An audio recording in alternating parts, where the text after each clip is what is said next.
ये हैं दुनिया की सबसे अजीबो गरीब जगहें जो असली नहीं लगती, देखकर वैज्ञानिक भी हैं हैरान। नंबर 5, होकादलोर वैली। प्रकृति खुद ही फव्वारे बनाती है जिन्हें गीजर कहा जाता है, और इन्हीं गीजरों में से एक है आइसलैंड के होकादलोर में मौजूद यह फव्वारा जो सबसे ज्यादा अनोखा है। इसमें इंसानों की कोई भूमिका नहीं है, ये पूरी तरह से प्राकृतिक है, जिसे देखकर बड़े बड़े वैज्ञानिक भी हैरान रह गए। ये फव्वारा अपने आप ही कुछ मिनट बाद पानी को फेंकता है जो 70 मीटर तक ऊंचाई पर जा सकता है, और यह इतना ज्यादा पावरफुल होता है कि कितनी भी वजनी चीज को दूर फेंक सकता है। लगभग हर 10 मिनट के बाद यह फव्वारा पानी को फेंकता है, जिस नजारे को देखने के लिए हजारों लोग यहां पर जमा होते हैं, लेकिन इसके पास जाना किसी खतरे से खाली नहीं होता। नंबर 4, मोवाइल केव, रोमानिया। कुछ साल पहले वैज्ञानिकों ने रोमानिया में इस हैरतअंगेज और रहस्यमय गुफा को खोज निकाला, जिसके रहस्यों ने पूरी दुनिया के लोगों को हैरान कर दिया। जब इसे खोजा गया था तो रिसर्च में पता चला कि यह केव 5 मिलियन साल पुरानी थी। इतना ही नहीं, इसके अंदर अपना खुद का एटमॉस्फेयर था। जब वैज्ञानिकों ने और भी ज्यादा रिसर्च की और केव के अंदर गहराई में गए तो अंदर जाने पर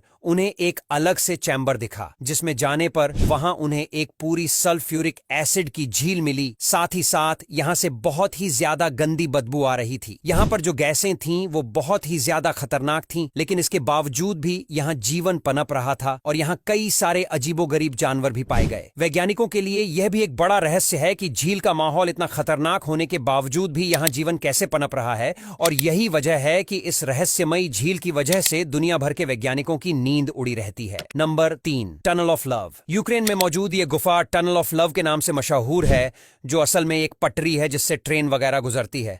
हालांकि अभी इसे टूरिस्ट स्पॉट बना दिया गया है, लेकिन जंग के दौरान सैनिक इसका इस्तेमाल जंग के सामान को इधर से उधार ले जाने के लिए करते थे, और लोगों और दुश्मनों से इस पटरी को छुपाने के लिए इसके आसपास पेड़ लगा दिए गए, जिन्होंने धीरे धीरे गुफा का रूप ले लिया। और आज के समय में यह गुफा जैसी पटरी बहुत ही ज्यादा खूबसूरत लगती है। इसे टनल ऑफ लव इसीलिए कहा जाता है क्योंकि अक्सर कपल्स यहां पर अपने प्यार का इजहार करते हैं, और कहा जाता है कि यहां प्रपोज करने से कपल का रिश्ता लंबे समय तक चलता है। Number 2, circles of Namibia. Namibia के रेगिस्तानी इलाकों में यह बहुत ही रहस्यमयी घटना देखने को मिलती है, जहां घास के आसपास इस तरह के सर्कल बने हुए होते हैं, जिनमें घास का एक तिनका भी नहीं होता, और जब इन्हें दूर से देखा जाता है तो यह सर्कल्स और भी ज्यादा रहस्यमयी लगने लगते हैं। वैज्ञानिकों ने जब पहली बार इनकी खोज की थी तो वह बहुत ही ज्यादा हैरान थे, लेकिन बाद में इस जगह की मिट्टी के सैंपल की रिसर्च की गई और पाया गया कि इस जगह पर कुछ ऐसे दीमक पाए जाते हैं जो अंदर मौजूद घास को खाते रहते हैं और उसे पूरी तरह से खत्म कर देते हैं, और यह इस तरह से घास को खत्म करते हैं कि वह सर्कल जैसे बन जाते हैं, जो बहुत ही ज्यादा हैरान कर देने वाला नजारा होता है। हालांकि वैज्ञानिक अभी और भी ज्यादा रिसर्च कर रहे हैं, और हो सकता है कि इस नेचुरल घटना के पीछे और भी कई वजहें हों जो वैज्ञानिक पता नहीं लगा पाए हों। खैर, कुछ भी हो, यह जगह हद से ज्यादा रहस्यमयी तो है। नंबर 1, आइसरीजनवेल्ट आइस केव। ऑस्ट्रिया की यह गुफा बहुत ही ज्यादा रहस्यमयी है, जिसे 1879 में खोजा गया था। हालांकि खोजने के बावजूद भी इसे लोगों के लिए 1920 में खोला गया था, और तब से यह मशहूर टूरिस्ट अट्रैक्शन में से एक रही है। यह गुफा 40 किलोमीटर लंबी है, जिसकी शुरुआत का 1 किलोमीटर का हिस्सा बर्फ का है, बाकी का हिस्सा चूना पत्थर का है। इसे दुनिया की सबसे लंबी गुफा भी माना जाता है। इस गुफा के शुरुआती हिस्से में बर्फ जमी रहती है, लेकिन एक समय ऐसा आता है जब यह बर्फ पिघलने लगती है, और पिघली हुई बर्फ से एक नदी निकलती है, जिसे देखने के लिए लोग आते हैं। एक रिपोर्ट के मुताबिक इस जगह को देखने के लिए हर साल लगभग 2 लाख लोग आते हैं, जो एक अलग ही एडवेंचर का एहसास करते हैं। और ऑस्ट्रिया की यह गुफाएं वैज्ञानिकों की रिसर्च का भी एक महत्वपूर्ण केंद्र रही है, जहां वैज्ञानिक भी रिसर्च कर चुके हैं। और वैज्ञानिकों के मुताबिक इस गुफा का निर्माण 100 मिलियन साल पहले हुआ था, जो धीरे धीरे बढ़ती ही चली गई। अब यहां तक वीडियो देख ली है तो फिर वीडियो को लाइक और शेयर करना बिल्कुल भी मत भूलना। धन्यवाद।